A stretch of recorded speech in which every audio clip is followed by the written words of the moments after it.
Ready, camera, one. Hit it. Good morning, I'm Jim McKay speaking to you live from the Olympics in Munich, West Germany. That's a new movie from our sister company, Paramount, about television coverage of the notorious Palestinian terrorist attack at the 1972 Munich Olympics. We have some thoughts about that day from Sean McManus, who until recently led CBS Sports and before that CBS News as well. Who, it turns out, was there watching his famous father, ABC sportscaster Jim McKay, relay the terrible news to the world. In September of 1972, I was a senior in high school, and my mother, sister, and I accompanied my dad to the 1972 Munich Olympics. The organizing committee was trying to help erase the memory of the 1936 Olympics, overseen by Adolf Hitler. None of the security guards carried guns, and they all wore light blue suits, making this the Serene Olympics. The beginning of the games were spectacular, featuring such stars as Olga Korbut and Mark Spitz.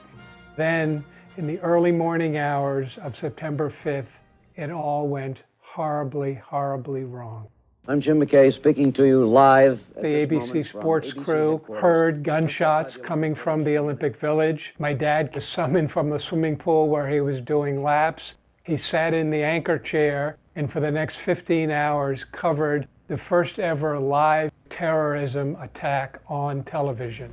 Arab terrorists armed with submachine guns went to the headquarters of the Israeli team and immediately killed one man. They've been holding 14 others hostage since then. I joined my dad in the studio and was by his side until the early morning hours.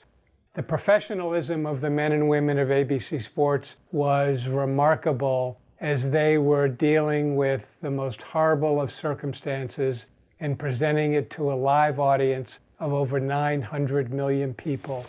At approximately 3:30 in the morning, my dad was having a conversation with Peter Jennings and Chris Schenkel, and you could tell he had gotten some news through his earpiece. I've just gotten the final word. He looked at Peter and he said, "You know, my dad used to say, our greatest hopes and our worst fears are seldom realized.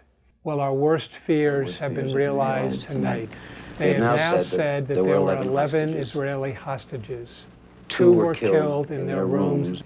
9 were killed at the airport tonight. They're all gone." We drove home in the early morning hours. My dad asked for his key at the front desk. The concierge handed him a telegram. We read it together. "Jim, you were superb yesterday. You and your industry have reason to be proud.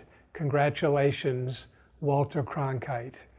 I get emotional when I talk about that because my dad at that very moment was the perfect combination of objectivity, professionalism, and maybe most of all, humanity.